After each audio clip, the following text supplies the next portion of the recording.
అవి స్టార్టింగ్ నుంచి నా రాజమౌళి సార్ దగ్గర నా స్టార్టింగ్ స్ట్రగుల్ నుంచి, అంటే రాజమౌళి సార్ దగ్గర నేను మగధీర ట్రై చేసినప్పటి నుంచి అభి అక్కడే ఉండేవాళ్ళు. సో ఫ్యామిలీ ఫ్రెండ్గా అక్కడే మణికొండలో అక్కడే మగధీర నా బంగారు కోపట్ట సాంగ్ నేను తీసుకుని వెళ్ళి చూపించి, సో ఆ టైంలో అభి కూడా అక్కడ నుండి చూసి చాలా బాగుంది, మీరు మంచి మాస్టర్ అవుతారు, సో మంచి కొరియోగ్రాఫర్ అవుతారని చెప్పి నన్ను ఎంకరేజ్ చేసిన వాళ్ళల్లో అభి కూడా starting. So thank you so much Abhi. So ఒక అభిమానంతో అలాగే టీమ్ హార్డ్ వర్క్ ఇవన్నీ గుర్తుపెట్టుకొని రావడం జరిగింది ఇక్కడికి. అండ్ నేను ఒకటే మాట చెప్పి ముగిస్తాను, Abhi is a very good person, చాలా మంచి మనసున్న వ్యక్తి. సో తనకి ఎప్పుడు మంచి జరుగుతుంది.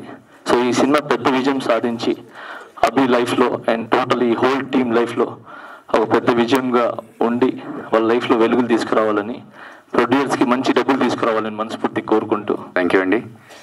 సో నా సినిమా ద డెవిల్స్ చైర్ సినిమా మీరందరూ ఆశీర్వదించడానికి, మమ్మల్ని సపోర్ట్ చేయడానికి వచ్చేసినందుకు థ్యాంక్ యూ. అనంత్ శ్రీరామ్ గారు చెప్పినట్టు నేను సినిమా ఇండస్ట్రీకి వచ్చి 23 సంవత్సరాలు అయింది. 23 సంవత్సరాల నుంచి ఇండస్ట్రీలో ఇంకా ఉంటున్నందుకు సంతోషించాలా, లేకపోతే 23 సంవత్సరాల నుంచి ఇంకా స్ట్రగుల్ చేస్తున్నందుకు టెన్షన్ పడాలి, అర్థం కావట్లేదు.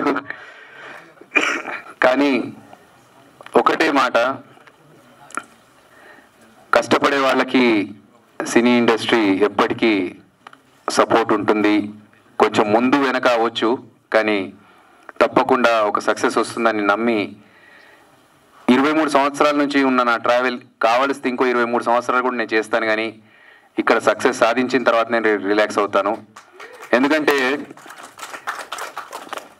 చాలామంది అంటే ఉన్న మన రెండు తెలుగు రాష్ట్రాల్లో ఉన్న ప్రజల్లో అట్లీస్ట్ ఇన్ని కోట్ల మందిలో ఒక ఇద్దరన్నా అరే అదిరాబిని ఇన్స్పిరేషన్గా తీసుకొని నేను ఇలా చేయాలి అలా చేయాలని అనుకునే ఆ ఇద్దరి కోసమైనా, నేను ఓడిపోతే వాళ్ళు ఓడిపోతారు కాబట్టి వాళ్ళను ముందుకు తీసుకెళ్ళడానికి కోసమైనా నేను ఎక్కడ రిలాక్స్ అవ్వకుండా ముందుకు వెళ్తూనే ఉంటాను.